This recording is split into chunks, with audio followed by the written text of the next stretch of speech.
আসসালামু আলাইকুম রহমতুল্লাহি আবরাকাতু।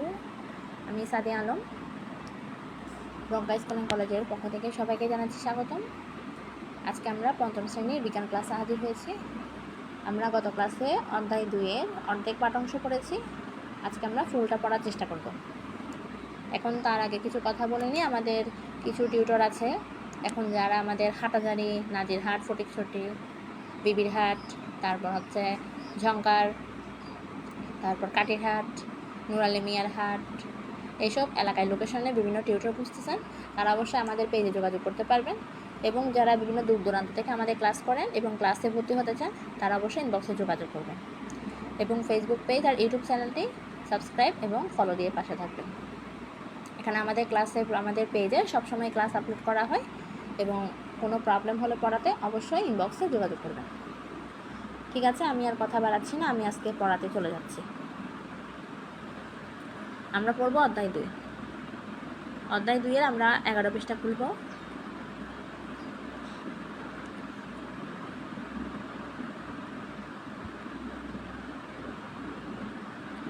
পৃষ্ঠার আমরা পড়ছিলাম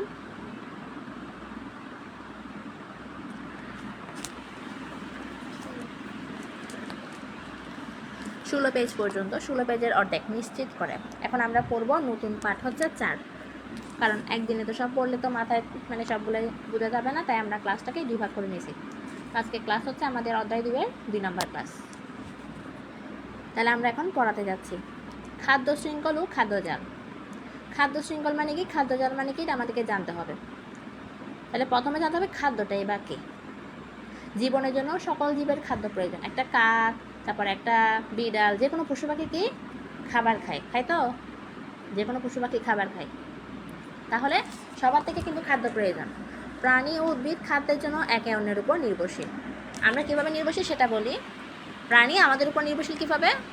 আমরা কোনো খাবার রান্না করছি, ওইটা বাসি হয়ে গেছে বা নষ্ট হয়ে গেছে, অথবা আমরা তরকারি কোটার পরে যে ময়লা বাকি যেগুলো আমাদের ফেলে দেওয়ার অংশ থাকে, ওগুলো আমাদের গাছের উদ্ভিদের সার হয়। কিন্তু গাছের উদ্ভিদের সার হয়, হয়তো গাছের উদ্ভিদের সার হওয়ার পরে এগুলো কিন্তু বইয়ের পাঠে না, এগুলো হচ্ছে আমি এক্সাম্পল আপনাদের উদাহরণ হিসেবে দিচ্ছি। এখন উদ্ভিদের সার হয়, তারপর কুকুর কী করে, আমরা যে গরুর মাংস খাই, হাড্ডি থাকে, ওইটা কুকুর প্রাণী এসে খেয়ে ফেলে চাবায়। তারপরে মুরগিও কী করে, আমাদের হাড্ডি, ওদের হাড্ডি মুরগিকে জবাই করে রান্না করছি, আমরা মাংসগুলো খেয়ে হাড়গুলো ফেলে দিই। কিন্তু ওই হাড় কুকুর খায়, বিড়াল খায়, তারপর হয় মুরগি খায়, মুরগিকেও খেয়ে ফেলে। কিন্তু তাহলে দেখতে পাচ্ছি আমরা মুরগিও মুরগির খাবারের উপর নির্ভরশীল। কিন্তু আমরা মানুষকে খাই না। কিন্তু মানুষকে এমন কিছু কথা বলা অপমান করতে পারে যেগুলো মানুষের মনে আঘাত হয়, কিন্তু মুরগিকে খেয়ে ফেলে, মুরগির মাংস খেয়ে ফেলে, তারপরে কি হাট খেয়ে ফেলে। যেমন একটা মাংস আপনি খেতে পারতেছেন না, দীর্ঘদিন রাখছেন, এখন ওটা ফেলে দিচ্ছেন বাইরে, এখন ওটা কুকুর হোক, বিড়াল হোক, মুরগি হোক, ওরা কিন্তু সে খেয়ে ফেলবে। ওরা কিসের মাংস সেটা দেখবে না, ওরা কিন্তু ওদের নিজেদের দলের মাংস কিন্তু খাচ্ছে। মুরগির মাংস খাচ্ছে, হাঁসের মাংস খেয়ে ফেলবে, ছাগলের মাংস কিন্তু হাড্ডি খেয়ে ফেলবে। তারপরে গরুকে যেটা দিবে সেটাই খাবে, কিন্তু যেটা খাবার দিতে থাকে না গরু কিন্তু সেটা ফিরিয়ে নেয়। ছাগলও কিন্তু মুখটাকে এরকম করে ফেলে, এটা খাবো না। বিশেষ করে আমরা কখন লক্ষ্য করতে পারি, কুরবানের সময় যদি আমরা কোনো একটা খাবার দিছি, গরু খাচ্ছে, এটা খাওয়ার ইচ্ছা নাই, মুখটা সরাই ফেলবে, এটা খাবো না। ছাগলও কিন্তু মুখ সরাই ফেলবে, খাবো না। তাহলে প্রাণী উদ্ভিদের খাদ্যের জন্য একে অন্যের উপর নির্ভরশীল। আমরা শাকসবজি খাওয়ার জন্য কচু শাক, বিভিন্ন তরিতরকারির উপর নির্ভরশীল, এটা কি উদ্ভিদ। আবার প্রাণী মুরগি, হাঁস, তারপর গরু, ছাগল, মাছ, এগুলো হচ্ছে প্রাণী। তাহলে আমরা খাবারের জন্য এগুলোর উপর নির্ভরশীল। আবার আমরা যদি ওদেরকে খাবার না দিই, ওরা কিন্তু খেতে পারবে না। তাহলে ওরা খাবারের জন্য আমাদের উপর নির্ভরশীল, অর্থাৎ আমাদের উপর দেখে থাকে কখন খাবার দিব। তাহলে প্রকৃতিতে কোনো প্রাণী ঘাস, লতাপাতা, ফল ইত্যাদি খেয়ে বেঁচে থাকে। যেমন ছাগল ঘাস খায়, গরুও বাতাকায় ঘাস খায়, তারপর খ্যার খায়, যেটা আমাদের ধান চাষের পর আমাদের খ্যাট বের হয়, ওই খ্যাটটা কি গরু খায়। তারপরে আবার কোনো প্রাণী অন্য প্রাণীকে খাদ্য হিসেবে গ্রহণ করে, যেটা আমি একটু আগে বলছি, কুকুর বিড়ালের হাড্ডি খেয়ে ফেলে বা মুরগিকে খেয়ে ফেলে। কুকুর বিড়ালের হাড্ডি বলো, মুরগির হাড্ডি বলো, ছাগলের হাড্ডি, হাঁসের হাড্ডি, যেটাই থাকুক না কেন ওটা খেয়ে ফেলবে। মুরগির হাড্ডিও মাঝে মধ্যে খেয়ে ফেলে। তাহলে যে সকল প্রাণী অন্য প্রাণী বা উদ্ভিদকে খায় তারা হলো খাদ্য। তাহলে আমরা এটা মার্ক করব, যে সকল প্রাণী অন্য প্রাণী বা উদ্ভিদকে খায় তারা হচ্ছে খাদ্য। খাদক কাকে বলে আমাদের জ্ঞানমূলক প্রশ্ন আসতে পারে। যে সকল প্রাণী অন্য প্রাণী বা উদ্ভিদকে খায় তারা হলো খাদক। আর যে সকল জিনিস খাওয়া হয় অর্থাৎ যা খেয়ে প্রাণী জীবন ধারণ করে তাকে বলা হয় খাদ্য। তাহলে যে খাবে তাকে বলা হয় কি খাদক। যেমন মানুষ খাবার খায়, তাহলে মানুষ হচ্ছে কি খাদক। আর মানুষ কি খায়? খাবার খায়। যে খাবারটা খায় ওটা হচ্ছে কি খাদ্য। তাহলে খাদক কাকে বলে, খাদ্য কাকে বলে আমরা বলতে পারবো? যে খাবার খায়, সংক্ষিপ্ত ভাষায় আমরা বলতে দিতে পারি একেবারে ডাইরেক্টলি, যে খাবার খায় তাকে বলা হয় খাদক। আর যে খাবারটা খাচ্ছে, কি জিনিস, কি খাবারটা খাচ্ছে, ওই খাবারটাকে বলা হয় কি খাদ্য। জীবন ধারণ করার জন্য যেটা খাওয়া হয় সেটাকে বলা হয় খাদ্য, এবং যে খাচ্ছে তাকে বলা হয় খাদক। যে সকল প্রাণী অন্য প্রাণী বা উদ্ভিদকে খায় তারা হলো খাদক। আর যে সকল জিনিস খাওয়া হয় সেগুলোকে বলা হয় খাদ্য। আমরা পরের পেজে যাই। খাদ্য গ্রহণের বিবেচনায় প্রাণী উদ্ভিদ কিভাবে সম্পর্কযুক্ত? আমাদেরকে যা যা করতে হবে বলছে, এখানে কিছু ছবি দিয়েছে, মানুষ, ঘাস, মাছ, তারপর নিচেও মাছ। সবুজ শ্যাওলা কি খায়? মাছ খায়। মাছ কি খায়? মানুষ মাছ খায়, মাছ শ্যাওলা খায়। এই বড় মাছটা ওই মাছকে খাবে, আবার ওই মাছ, মানুষ মাছকে খাবে। এই যেখানে দিছে কি মানুষ, এই বড় মাছটা মাছকে খাবে। মানুষ প্রথমে মাছ খাবে, মাছের পরে মাছটা ছোটো মাছগুলোকে খেয়ে ফেলতে পারে, আর ছোটো মাছগুলো ওই সবুজ শ্যাওলা খাবে। তাহলে এটা হচ্ছে কি খাদ্য জাল মনে হয়, এটাকে খাদ্য জাল বলা। খাদ্য শৃঙ্খল, শৃঙ্খল মানে হচ্ছে নিয়ম অনুসারে কে কোন খাদ্য খায়। এটা আমাদের আগের বইয়ে দেওয়া ছিল। ঈগল সাপ খায়, সাপ ব্যাং খায়, ব্যাং খায়। ব্যাং খায় হচ্ছে কি ঈগল সাপ খায়, সাপ ব্যাংকে খায়, ব্যাং মাছ নাকি কাকে জানি খায়, ইঁদুর নাকি কি খায়, ব্যাংকে একটা খায় ভুলে গেছি। তাহলে খাদ্য এবং খাদকের মধ্যে পর্যায়ক্রমিক সম্পর্কের উপর ভিত্তি করে খাদ্য শৃঙ্খল তৈরি হয়। উপরের প্রবাহ চিত্রটিতে দেখা যাচ্ছে পরিবেশের জীবগুলা খাদ্য গ্রহণের বিবেচনায় পরস্পর সম্পর্কযুক্ত। একটি খাদক অন্য প্রাণীর কাছে খাদ্য হিসেবে বিবেচিত হচ্ছে। এই সম্পর্কটাই হচ্ছে খাদ্য শৃঙ্খল। খাদ্য শৃঙ্খল কাকে বলে? যে মানুষ যে অন্যকে খায় এবং সে অন্যটাকে খায়, সেটাই হচ্ছে খাদ্য শৃঙ্খল। যেমন মানুষ গরু খায়, গরু ঘাস খায়, তারপরে ঘাসে কী খায়, ঘাসে কিছু খায় না, কাউকে খায় না। তাহলে মানুষ গরু খায়, তাহলে মানুষের খাবার হচ্ছে গরু, গরুর খাবার কি ঘাস। এটা হচ্ছে কি খাদ্য শৃঙ্খল। মানুষ মাছ খায়, মাছ ছোটো মাছ খায়, ছোটো মাছ শ্যাওলা খায়, আর শ্যাওলা নিচে থেকে পানিতে উঠে। তাহলে এটা হচ্ছে কি খাদ্য শৃঙ্খল। এই যে একটা নিয়ম দেখতে পাচ্ছি আমরা, প্রথমে ও খায় মানে বড় বোন, মেজ বোন, সেজ বোন, ছোটো বোন, ওরা একটা সিরিয়াল না। বড় বোনকে আগে বিয়ে দিতে হবে, তারপরে বড় বোনের বিয়ে শেষ মেজ বোনকে তারপর বিয়ে দিতে হবে, মেজ বোন শেষ সেজ বোনকে তারপর বিয়ে দিতে হবে, তারপর ছোটোকে বিয়ে দিবে। নাকি এখন ছোটোকে আগে বিয়ে দিয়ে দিবে? তাহলে বড়কে আগে বিয়ে দিতে হবে। ছোটোকে বিয়ে দিলে কি টাকা অন্যায়? আর ছোটোর বয়স এখন অনেক ছোটো, বড়োর বয়স যতটুকু হয়েছে তার বয়স, ছোটোর বয়স কিন্তু তত বছর হয় নাই। আর বড়কে অবশ্যই পড়াশোনা করতে হবে, নিজের স্ট্যাবলিশ হতে হবে, তারপরে বিয়ে করতে পারবে। এখন বিয়ে করবে কি করবে না সেটা নিজের ব্যক্তিগত ব্যাপার। তাহলে আমরা এখন পরবর্তীতে যাই, খাদ্য শৃঙ্খল খাদ্য জালের সম্পর্ক। তাহলে এখন আমরা যদি এই খাদ্য শৃঙ্খলা মনে রাখতে না পারি, আমরা বড় বোন, মেজ বোন, সেজ বোন, ছোটো বোন দিয়ে মনে রাখতে পারবো। খাদ্য শৃঙ্খল, বেঁচে থাকার জন্য জীবের শক্তির প্রয়োজন হয়। তাহলে আমরা এখন যে পড়াশোনা এই কথাটা বলতেছি, আমি এখন কথা লেকচারটা দিচ্ছি, আমারও কি প্রয়োজন? শক্তি প্রয়োজন। আমার যদি শক্তি না থাকতো তাহলে আমি ক্লাসে লেকচারটাও দিতে পারতাম না, পড়াতেও পারতাম না। তাহলে মানুষ ও অন্যান্য প্রাণী খাদ্য এই থেকেই শক্তিটা পায়। তাহলে মানুষ কোথা থেকে শক্তি পায়? খাবার খাওয়ার ফলে। একটা মানুষ যদি কোনো খাবার না খায় তাহলে মানুষ কিন্তু শক্তি পাবে না। অনেক আছে কি ডায়েট করে, আমি খাবো না, এগুলো খাবো না। এখন কিন্তু অসুস্থ হইলে ও কিন্তু বিছানা থেকে আর উঠতে পারে না, ওষুধ খাওয়াইতে মেডিকেলে ভর্তি করতে অনেক ঝামেলা হয়ে যায়, অনেক কষ্ট করে ও অসুস্থ থেকে সুস্থ হয়। তাই আমাদের একটা স্টাইলিশ করার দরকার নেই, আমরা নিজের প্রয়োজন যতটুকু আমরা ততটুকু খাবার খাবো, আমরা তার থেকে বেশি খাবো না, আবার তার থেকে কোনো কমও খাবো না। নিজের থেকে যতটুকু প্রত্যেকদিন একটা নিয়ম মেনটেন করে খাবার খাইতে হবে। তাহলে শরীরের ওজনটা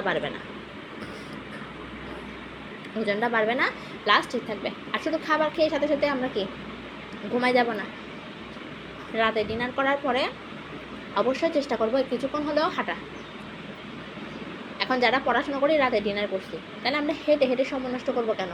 একটা বই হাতে নিব, পড়া যেটা শেখা প্রয়োজন ওই বইটা হাতে নিয়ে এবারে এখান থেকে এখানে পড়া শিখি দাঁড়ায় দাঁড়ায় হেঁটে হেঁটে, তাহলে ভাতটাও হজম হইলো, ব্যায়ামও হইলো, পড়াও হইলো। এক ঢিলে কয় কাজ? 3 কাজ। হাঁটা, তারপর ব্যায়াম হয়েছে, তারপরে হচ্ছে পড়া শেখা হয়েছে। ব্যায়াম মানে হচ্ছে আমরা বলি আমাদের শরীরে অনেকে ওজন বেড়ে যায়, এখন ব্যায়াম করলে কিন্তু ওজনটা বাড়ে না। ব্যায়াম হচ্ছে যেটা আমাদের অ্যাসেম্বলি করায় মাদ্রাসায় বা স্কুলে, ওটা কি ব্যায়াম। প্রথমে ব্যায়াম কেন করায়? তোমার মনটা যাতে ঠিক থাকে, মনটা যাতে সতেজ থাকে, তার জন্য ব্যায়াম করানো হয়। বুঝছো? এখন ব্যায়াম আমাদের সবাই থেকে করতে হয়, ব্যায়াম করলে তোমার শরীরটা ঠিক থাকবে। তারপর আমরা খাদ্য শৃঙ্খল, খাদ্যজাল সম্পর্কে পড়তেছি। খাদ্য শৃঙ্খলের মাধ্যমে এই শক্তি বিভিন্ন প্রাণীতে স্থানান্তরিত হয়। খাদ্য শৃঙ্খলের মাধ্যমে কিন্তু শক্তির হয়। যেমন মানুষ মাছ খায় বলে মানুষের শক্তি হয়, মাছ ছোটো মাছকে খায় বলে মাছের শক্তি হয়, মাছ ছোটো মাছগুলো সবুজ শ্যাওলা খায় বলে ওদেরও শক্তি হয়। তাহলে সবার প্রত্যেকেরই খাবার খাওয়ার প্রয়োজন এবং শক্তি অর্জন করা প্রয়োজন। খাদ্য এবং খাদকের সম্পর্কের উপর ভিত্তি করে এদেরকে উৎপাদক ও খাদক হিসেবে চিহ্নিত করা যায়। তাহলে মানুষ হচ্ছে খাদক, মাছ হচ্ছে খাদ্য। মাছ হচ্ছে খাদক, ছোটো মাছ হচ্ছে খাদ্য, ছোটো মাছ হচ্ছে খাদক, সবুজ শ্যাওলা হচ্ছে খাদ্য। তাহলে এখন আমরা দেখি উৎপাদক। সবুজ উদ্ভিদ সূর্যের আলো ব্যবহার করে সালোক সংশ্লেষণ প্রক্রিয়ায় নিজের খাদ্য নিজে উৎপাদন করতে পারে, সবুজ উদ্ভিদকে উৎপাদক বলা হয়। তাহলে যে নিজের খাবার নিজে তৈরি করতে পারে তাকে বলা হয় উৎপাদক। এই উৎপাদক শব্দটা কিসের? এটা হচ্ছে বিজনেসের, একটা ব্যবসা প্রতিষ্ঠানের, এটা উৎপাদক শব্দটা।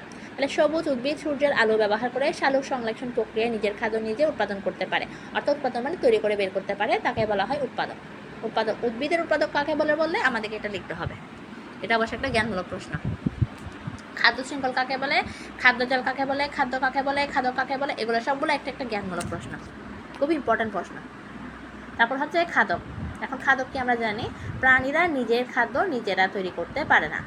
সবুজ উদ্ভিদ এবং তাদের তৈরিকৃত খাদ্যের উপর প্রাণীরা নির্ভরশীল, এই জন্য প্রাণীদের বলা হয় খাদক।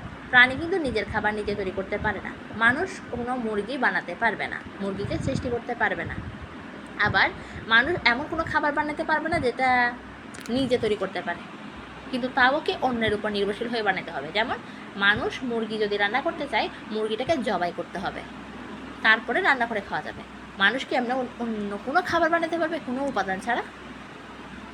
পারবে না। মানুষ কোনো প্রাণী সৃষ্টি করতে পারবে না। সৃষ্টি জগতের একমাত্র মালিক হচ্ছে আল্লাহ। এই লবণ মরিচও সৃষ্টি করবে আল্লাহ, তারপরে মরিচও সৃষ্টি করবে আল্লাহ, মুরগি বলো মাছ বলো দুনিয়া যা আছে আমাদের খাবারের সামগ্রী সবগুলো সৃষ্টি করবে আল্লাহ। এখন আমাদেরকে শুধু একটু বুদ্ধি দিছে। এখন ময়দা, গম থেকে ময়দা হয়, ময়দা দিয়ে আমরা কি করতে পারি? হ্যাঁ, তাহলে ময়দা দিয়ে রুটি খাই, আরও বিভিন্ন নাস্তা বানানো হয় তো। তাহলে এখন কি হবে? ওই নাস্তা বানানোর পরে আমরা খাই, তাহলে ওইটা আল্লাহ আমাদেরকে টেকনিক দিছে বলে, বুদ্ধিটা দিছে বলে আমরা কিন্তু ওই নাস্তাটা বানাতে পারি, নাহলে বানাতে পারতাম না। তাহলে এটাই হচ্ছে কি আমরা খাদক। আমরা যে কোনো না কোনো উদ্ভিদের উপর বা প্রাণীর উপর নির্ভরশীল হয়ে আমরা ওটাকে একটু ভিন্ন রকমের খাবার বানাতে পারতেছি আর কি। তাহলে কি, যে সকল প্রাণী সরাসরি উদ্ভিদকে খাদ্য হিসেবে গ্রহণ করে তারা হচ্ছে প্রথম স্তরের খাদক। তাহলে খাদককে 3 স্তরে বা 2 স্তরে ভাগ করছে, 3 স্তরে ভাগ করছে। হ্যাঁ, আমার আগে পড়ছি মনে আছে। খাদককে কয় স্তরে? 3 স্তরে, এটা অবশ্যই মনে রাখতে হবে।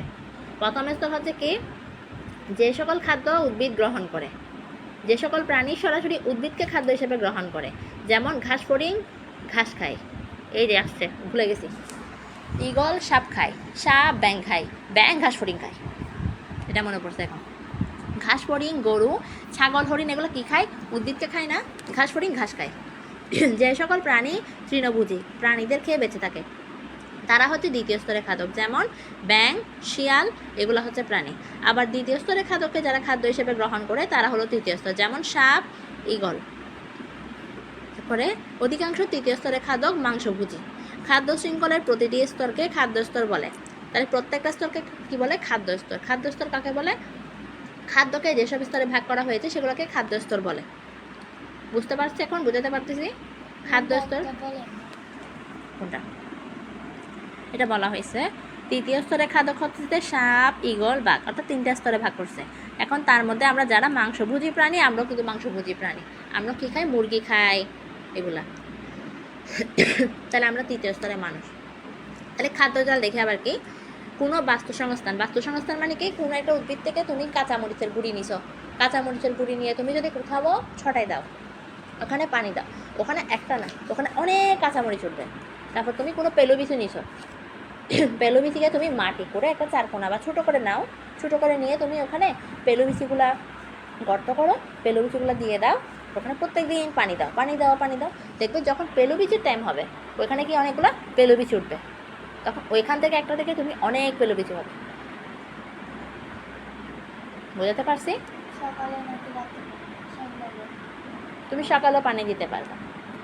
তারপর বর্ষাকাল হলে তো পানি নিজে থেকে পড়বে, নিজেকে পানি তখন দেওয়ার কোনো, পানি বেশি দিলে গাছ কিন্তু মারা যায়।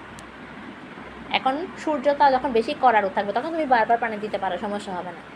কিন্তু যখন পানি উঠে দিছো, এখন ভিজা মনে হচ্ছে, তাহলে এখন পানি দেওয়ার কোনো প্রয়োজন নেই, শুকায় গেছে, তারপর তুমি একটু আবার পানি দিতে পারো। বেশি পানি দিলেও গাছ মারা যায়, আবার পানি না দিলেও গাছ মারা যায়। তাহলে বাস্তুসংস্থান মানে হচ্ছে ওইটা, বিদ্যমান একাধিক খাদ্য শৃঙ্খল খাদ্য খাদক সম্পর্কের ভিত্তিতে একে অপরের সাথে যুক্ত থাকে। খাদ্য শৃঙ্খলসমূহ পরস্পর যুক্ত হয়ে জালের মতো জটিল যে অবস্থা তৈরি করে, তাকে কি বলে? খাদ্যজাল। তাহলে খাদ্যজাল কাকে বলে, ওটা আমাদেরকে জানতে হবে। খাদ্য শৃঙ্খল ও খাদ্যজালের মাধ্যমে একই পরিবেশে বসবাসকারী বিভিন্ন জীবের মধ্যে শক্তি ও খাদ্যের ভারসাম্য বজায় থাকে। খাদ্য শৃঙ্খল খাদ্যজাল কিন্তু একই পরিবেশে বসবাসকারী বিভিন্ন জীবের মধ্যে শক্তি ও খাদ্যের ভারসাম্য বজায় থাকে। এখন পরবর্তী পেজ হচ্ছে পার্ট 5, শক্তি প্রবাহ। শক্তির প্রধান উৎস হচ্ছে সূর্য। তাহলে আমরা শক্তি পাই থেকে? সূর্য থেকে। আলো পাই সূর্য থেকে, তাপ পাই সূর্য থেকে। সূর্য আমাদের অনেক কাজে লাগতেছে। সূর্য যদি একদিন না ওঠে, আমরা কিন্তু মহাঝামেলায় পড়ে যাই, কাপড় শুকাইতে পারি না, কাপড় ভিজা থাকে। তারপর ধান শুকাইতে পারি না, যাদের ধান চাষ করে, যারা গম চাষ করে, ওরা গম শুকাইতে পারে না। তাহলে ধানটা কি, আমাদের সূর্যটা কি খুব ইম্পর্টেন্ট। এই থেকে সৌরশক্তি বিভিন্ন জীবে সঞ্চারিত হয়। এই শক্তি কিভাবে এক জীব থেকে অন্য জীবে সঞ্চারিত হয় তা নিয়ে আমরা কাজ করব। শক্তি কিভাবে প্রবাহিত হয়, এই যে সূর্য গরুকে তাপ দিচ্ছে, তারপর মানুষ পানি পান করতেছে, গরম লাগার কারণে ছবি থেকে আমরা বুঝতে পারতেছি কি গরম অনুভূত হলে আমরা তখন পানি পান করি না। তাহলে পানি খেলে আমাদের কি হয়, একটু শরীরটা সতেজ থাকে। সূর্য থেকে শক্তি বিভিন্ন জীবে কিভাবে স্থানান্তরিত হয় তা খুঁজে বের করি। সূর্য থেকে শক্তি প্রথমে কোন জীবে স্থানান্তরিত হয়, পরবর্তী সময় তা কিভাবে অন্য জীবে স্থানান্তরিত হবে, নিচের প্রবাহ চিত্রে ফাঁকা জায়গায় লেখে। উপরে চিত্রটি ভালোভাবে লক্ষ্য করতেছি। তাহলে এটা আমাদের গাইডে কাজ দেওয়া আছে, আমরা অবশ্যই ছবি তুলে দিব। তারপর হচ্ছে কি, উদ্ভিদ প্রত্যক্ষভাবে পানি পরোক্ষভাবে সূর্য থেকে শক্তি নিয়ে বেঁচে থাকে। শক্তি প্রবাহ একটা চিত্র দিছে। উৎপাদক মানে হচ্ছে কি ঘাস, উৎপাদকের প্রথম স্তরে খাদক হচ্ছে কি প্রজাপতি, ঘাস ফড়িং, এগুলা হচ্ছে কি প্রথম স্তরে খাদক। দ্বিতীয় স্তরে খাদক হচ্ছে ব্যাঙ, তৃতীয় স্তরে খাদক হচ্ছে সাপ, চতুর্থ স্তরে সর্বোচ্চ স্তরে খাদক হচ্ছে ঈগল। ঈগল সাপ খায়, সাপ ব্যাঙ খায়, ব্যাঙ ঘাস ফড়িং খায়, ঘাস ফড়িং ঘাস খায়। দেখছো এই তিনটা চলে আসছে। এখন সূর্য ঘাসের মধ্যে তাপটা দিচ্ছে, আর ওই শক্তির ফলে কি হয়েছে, ওই শক্তিটার ফলে ঘাস ফড়িং শক্তিটা খাচ্ছে। ঘাস ফড়িংকে কে খাচ্ছে? ব্যাঙ খাচ্ছে। তাহলে ব্যাঙ ওর থেকে শক্তিটা পাইছে, ব্যাঙকে আবার সাপ খাইছে, তাহলে সাপটা আবার শক্তিটা পাইছে, সাপ আবার ঈগল খাইছে, তাহলে ঈগল ওইখান থেকে শক্তিটা পাচ্ছে। বুঝছো? পৃথিবীর সকল শক্তির মূল উৎস হচ্ছে সূর্য। তাহলে সকল শক্তির মূল উৎসকে সূর্য, এটা কিন্তু খুবই মনে রাখতে হবে। একে সৌরশক্তি বলে। সৌরশক্তি কাকে বলে? এটা একটা প্রশ্ন, একই উত্তর, প্রশ্ন ভিন্ন কিন্তু উত্তর একই। তারপরে সবথেকে শক্তির মূল উৎস কি? সূর্য, এটা উত্তর একই, প্রশ্ন ভিন্ন। এই সৌরশক্তি সবুজ উদ্ভিদ বা উৎপাদকের দেহে সালোক সংশ্লেষণের মাধ্যমে রাসায়নিক শক্তি হিসেবে আবদ্ধ বা জমা হয়। উৎপাদক বা সবুজ উদ্ভিদে এই শক্তি খাদ্য হিসেবে থাকে। প্রথম স্তরে খাদক সবুজ উদ্ভিদকে খাদ্য হিসেবে গ্রহণ করে। উৎপাদক বা সবুজ উদ্ভিদে এই শক্তি খাদ্য হিসেবে থাকে। প্রথম স্তরে খাদক সবুজ উদ্ভিদে খাদ্য হিসেবে গ্রহণ করে, ফলে উদ্ভিদের শক্তি প্রথম স্তরে খাদক প্রবাহিত হয়। এইভাবে শক্তি পর্যায়ক্রমে প্রথম স্তরে খাদক হতে দ্বিতীয়, তারপর তৃতীয় বা সর্বোচ্চ স্তরে খাদকে পৌঁছায়। এইভাবে শক্তির প্রবাহ চলতেই থাকে, যেটা আমি তোমাকে একটু আগে বলছি, ব্যাখ্যা দিছি ছবি দেখে। সেরকম একে বাস্তু সংস্থানের শক্তি প্রবাহ বলা হয়। শক্তি প্রবাহ কাকে বলে বা বাস্তু সংস্থানের শক্তি প্রবাহ কাকে বলে, এটাই হচ্ছে আমাদের মূল উত্তর। মানে প্রথম থেকে আমাদের বাস্তু সংস্থানের শক্তি প্রবাহ বলা হয় পর্যন্ত। যেভাবে আমাদের ধাপে ধাপে হতে ঘাস ফড়িং সূর্য থেকে তাপে ঘাস খাইছে, ঘাস থেকে শক্তিটা, তারপরে ব্যাং কিন্তু ঘাস ফড়িং খাচ্ছে, তাহলে ঘাস ফড়িংয়ের যে শক্তিটা পাইছে ওই শক্তি ব্যাং পাইছে, ব্যাংকে আবার সাপ খাচ্ছে, তাহলে সাপের ওই ব্যাং যে শক্তিটা পাইছে ওটা সাপের কাছে গেছে, সাপকে যখন ঈগল খাচ্ছে, ঈগল কি হচ্ছে ওই শক্তিটা পাইছে। তাহলে কীভাবে আমরা শক্তি পাইছি বুঝতে পারছি। তারপর হচ্ছে একে বাস্তুসংস্থান শক্তি প্রবাহ বলা হয়। খাদ্যস্তরে বিভিন্ন জীব এই শক্তি কাজে লাগিয়ে চলাফেরা সহ অন্যান্য কাজ করে। শক্তির এই প্রবাহ একমুখী, শক্তির প্রবাহ হচ্ছে একমুখী, কিন্তু একমুখী থেকে আমাদের সব জায়গায় যাচ্ছে। পার্ট 6 এখন পড়ব। পার্ট 6 হচ্ছে পরবর্তী পার্ট 6 পরিবেশের সকল উপাদানের ভারসাম্য রক্ষার প্রয়োজনীয়তা। সকল উপাদান, পৃথিবীতে যত রকমের উপাদান আছে সবগুলো কীভাবে আমরা ভারসাম্য রক্ষা করব, সবগুলো কীভাবে রক্ষা করব সেটার প্রয়োজনীয়তা বলতে বলছে। পরিবেশের উপাদান হচ্ছে মাটি, পানি, বায়ু, আলো, তাপ, উদ্ভিদ ও প্রাণী। এই উপাদানগুলো জীবের আহার ও আশ্রয় জুগিয়ে থাকে। মাটিতে আমরা হাঁটতে পারি, থাকতে পারি, চলাফেরা করতে পারি, পানি পান করতে পারি, কাপড় ধুতে পারি, গোসল করতে পারি, থালা বাসন ধুতে পারি, ঘর মুছতে পারি, রাস্তাঘাটও পরিষ্কার করতে পারি পানি দিয়ে। তারপর হচ্ছে বায়ু, বাতাস পেতে পারি, ঘর মোছার পরে বায়ু দিয়ে বাতাস দিয়ে কি আমাদের ঘর মোছারটা শুকিয়ে যায়, কাপড় শুকাইতে পারি। তারপর আমরা বাতাস থেকে অক্সিজেন নিই। তারপরে আলোর মধ্যে আমরা পড়াশোনা করতে পারি, সূর্যের আলো দিয়ে আমরা প্রাকৃতিক আলো ব্যবহার করে বিভিন্ন কাজ করতে পারি। তারপরে আমরা চোখে দেখতে পারি আলো দিয়ে কোন জায়গায় কোনটা আছে। তারপর হচ্ছে তাপের সাহায্যে আমরা কি করি, রান্না বান্না করি, আগুনের তাপ বলো। তারপর সূর্যের তাপ দিয়ে আমরা কাপড় শুকাত দিই, ধান শুকাত দিই, গম শুকাত দিই। তারপর আমরা আবার কি করি, সূর্যের তাপ দিয়ে আমরা এখানে কি করতে পারি, বিভিন্ন লাকড়ি শুকাত দিই শুকিয়ে যাওয়ার জন্য। তারপরে উদ্ভিদ ও প্রাণী, উদ্ভিদ থেকে আমরা কি বিভিন্ন খাবার খেতে পারি, তারপর প্রাণী থেকেও আমরা খাবার পাই। তাহলে এগুলো কি আমাদের আশ্রয় আহার স্থল জুগিয়ে থাকে। এই উপাদানগুলোর মধ্যে এক বা একাধিক উপাদানগুলো বিলুপ্ত হলে, যদি প্রাণী বিলুপ্ত হয়ে যায়, মনে করো মুরগি বিলুপ্ত হয়ে গেছে, আমরা কি আর মুরগি খেতে পারবো? তাহলে মুরগি আমরা খাইতে পারবো না। তারপরে হচ্ছে মনে করো হাঁস বিলুপ্ত হয়ে গেছে, তাহলে হাঁসও খাইতে পারবো না। তাহলে এগুলো বিলুপ্ত হলে, হ্রাস বৃদ্ধি হলে পরিবেশে ভারসাম্য নষ্ট হবে। প্রাকৃতিক পরিবেশে ভারসাম্য রক্ষার জন্য জড় পদার্থ ও জীবের আবাসের পারস্পরিক ভারসাম্য রক্ষা করা প্রয়োজন। বুঝছো? তাহলে এগুলোকে আমাদেরকে অবশ্যই যত্নশীল হতে হবে, রক্ষা করতে হবে। তারপর হচ্ছে কি আমাদের কিছু কাজ দিছে, পরিবেশের বিভিন্ন উপাদানে ভারসাম্য রক্ষা করা কেন প্রয়োজন সেটা নিয়ে আমাদেরকে কাজ দিছে। আমরা অবশ্যই কাজটা করার চেষ্টা করবো, এতক্ষণ যা রেটিং পড়া পড়ছি তা দিয়ে। এখন পড়বো আমরা আলো, বায়ু, মাটি, পানি, উদ্ভিদ, প্রাণী প্রভৃতি আমাদের জীবন ধারণের জন্য অত্যাবশ্যক। এই উপাদানগুলো আমরা পরিবেশ থেকে পেয়ে থাকি। পরিবেশের যে কোনো একটা উপাদানের অভাব হলে, দূষণ হলেও পরবর্তীতে হলে পরিবেশের ভারসাম্য কিন্তু নষ্ট হয়। পানি যদি দূষিত হয়ে যায় তাহলে পানিটা পান করার উপযোগী নয়, পানি নষ্ট হওয়ার ফলে পানি পান করতে পারবে না।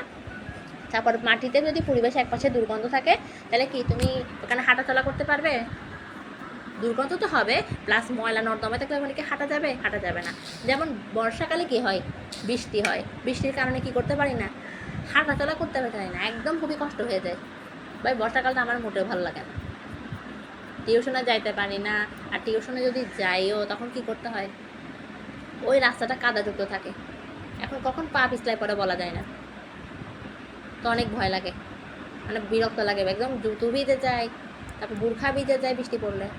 কিন্তু সব থেকে ভালো তো শীতকালে ঠান্ডা হলেও প্রয়োজন হলে সোয়েটার, ঠান্ডা গরম কাপড় চোপড় পরে একেবারে বের হওয়া যায়। এখন কোনো বৃষ্টি কাদা নেই, কিছু নাই, হাঁটাচলা করা যায়। তারপরে গ্রীষ্মকালে প্রচুর গরম, এই গরমের রোদের মধ্যে বের হওয়া যায় না, মনে হয় গোসল করে ফেলছে, এই রোদের মধ্যে হাঁটতে হাঁটতে গোসল করে ফেলছো, প্রচুর ধুলাবালি বাতাস ওড়ে।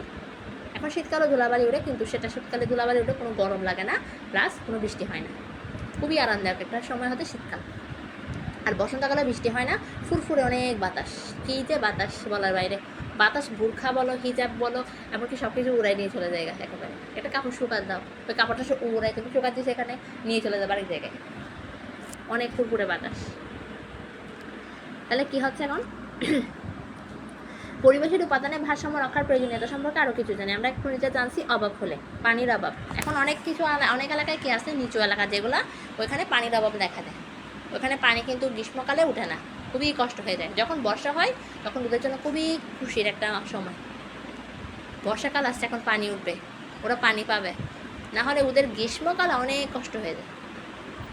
বিশেষ করে এটা পানি ওঠে না হতো তোমার ফেব্রুয়ারি মার্চ এপ্রিলে। ফেব্রুয়ারি লাস্টের দিক থেকে শুরু করে মার্চ এপ্রিল মে পর্যন্ত একদম পানি ওঠে না। জুন জুলাইয়ের দিকে পানি ওঠে, June July August September October November December January February এ পানি ওঠে। আবার ফেব্রুয়ারি থেকে শুরু করে লাস্টের থেকে শুরু করে মার্চ এপ্রিল পর্যন্ত প্রায় মে মাস পর্যন্ত পানি ওঠে না, খুবই কষ্ট হয়ে যায়। প্রায় মোটামুটি 3 মাস বা 3.5 মাস পানি ওঠে না যেসব নিচু এলাকা থাকে। এখন যারা তোমার কমার্শিয়াল বসায় ফেলে, ওই যেটা একদম কমার্শিয়াল পানি ডাইরেক্ট উঠে একদম কমার্শিয়াল বড়টা, মোটর ছাড়া কমার্শিয়াল যেটা বসা ফেলে তামাশিয়াল, ওই তামাশিয়ালটা বসালে কি হয় ওদের পানি ওঠে। কিন্তু মোটর বলো তারপরে কম্প্রেসার বলো এগুলো বসালে পানি ওঠে না। আচ্ছা, এখন আমরা যাই হোক পড়াতে যাই। পরিবেশের উপাদানে ভারসাম্য রাখার প্রয়োজনীয়তা সম্পর্কে আরও কিছু জানি। আমরা আগে জেনেছি পরিবেশের জীব ও জড়বস্তুর মধ্যে নিবিড় সম্পর্ক রয়েছে। জীব এবং জড়বস্তুর মধ্যে অনেক সম্পর্ক রয়েছে। প্রকৃতিতে জীব ও জড় উপাদানগুলোর মধ্যে পারস্পরিক মিথস্ক্রিয়ার ফলে পরিবেশের ভারসাম্য বজায় থাকে।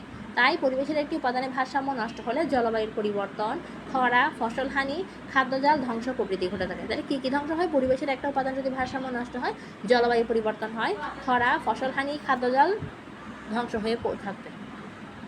তাহলে বৃষ্টি না হলে কিন্তু খরা হবে, কিন্তু আর খরা হলে ফসলহানি হবে, ফসল হবে না। আর ফসলহানি হলে খাদ্যজাল নষ্ট হবে, আমরা খাবার খাইতে পারবো? আমরা কি ধান যদি চাষ করতে না পারি তখন কি আমরা ভাত চা খাইতে পারবো? আমাদের বাঙালির প্রধান খাবার হচ্ছে ভাত, মাছে ভাতে বাঙালি আমরা। তাহলে এখন যদি ধানটাই চাষ করতে না পারি তাহলে কেউ ভাত খাইতে পারবে? খাইতে পারবে না। তখন আমাদেরকে অন্য কিছু খাই থাকতে হবে। এখন অন্য কৃষকরা যদি আপেল কমলাও চাষ না করে বা বিভিন্ন শাকসবজি চাষ না করে, যারা মৎস্য চাষ করে ওরা মৎস্য চাষ না করে, আমরা কি কিচ্ছু খাইতে পারবো? এখন প্রত্যেকটা পেশার কিন্তু সম্মান আছে। যারা মৎস্য চাষ করে ওদেরকেও সম্মান দিতে হবে, যারা কৃষক ধান চাষ করে বিভিন্ন শাকসবজি চাষ করে ওদেরকেও আমাদের কাছে কৃতজ্ঞ থাকতে হবে। কারণ ওরা কৃষিকাজ করে বলে, ওরা মৎস্য চাষ করে বলে, ওরা বিভিন্ন শাকসবজি রোপণ করে বলে আমরা বাজার থেকে ক্রয় করে খেতে পারি, আমরা আমাদের খাবার হিসেবে খাদ্য হিসেবে গ্রহণ করতে পারি। কিন্তু এখন যদি এগুলো কিচ্ছু না করে ওরাও আমাদের মতো বেকার বসে থাকে, কোনো কিছু খাইতে পারবে? খাইতে পারবো না। ওই কাগজ কলম দিয়ে কিছু হবে তখন পড়াশোনা দিয়ে? উকিলের কোনো কাজ আছে তখন উকিল কিছু করতে পারবে না, পুলিশ কিছু করতে পারবে না, তারপরে শিক্ষকও কিছু করতে পারবে না। তাই আমাদের কৃষিকাজ বিভিন্ন শাকসবজি সবার থেকে বাসার সামনে হোক আশেপাশে হোক কিছু রোপণ করা প্রয়োজন। শুধু কৃষকদের উপর দেখে থাকলে চলবে না, নিজেরাও কিছু কি করতে হবে? রোপণ করার চেষ্টা করতে হবে। বুঝছো? বিভিন্ন অক্সিজেন বৃদ্ধি করার জন্য গাছ প্রয়োজন। তুমি ফুল গাছ লাগাও, তারপর তুমি আপেল গাছ রোপণ করো, তুমি জাম গাছ রোপণ করো, পানি দাও, হয়ে যাবে। তাহলে এখন কি হচ্ছে? ফলে পৃথিবী বসবাসের অযোগ্য হয়ে পড়বে এবং সমগ্র জীবজগতের অস্তিত্ব হুমকির মুখে পড়বে। এই যে যদি এখন কিচ্ছু খাবার রেডি না করতো, শাকসবজি মাছ মাংস কিচ্ছু না করতো, তাহলে আজকে আমরা একটা অভাবের অনটনে পড়তাম না? বাজারে কোনো খাবার নাই, বাজারে কিচ্ছু পাওয়া যাচ্ছে না, তাহলে এখন কেউ খাইতে পারতো? একটা হুমকির মুখে পড়তো না আমরা? টেনশন হয়তো না, আমরা কীভাবে পড়া শিখবো, কীভাবে জানবো? তাই মানুষ ও জীবজগতের অস্তিত্ব রক্ষার জন্য পরিবেশের উপাদানগুলো ভারসাম্য রক্ষা করা আমাদের প্রয়োজন।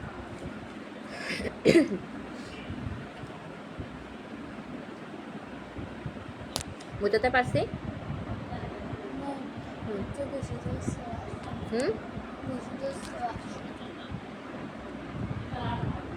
বেশি ধরছে? যাও।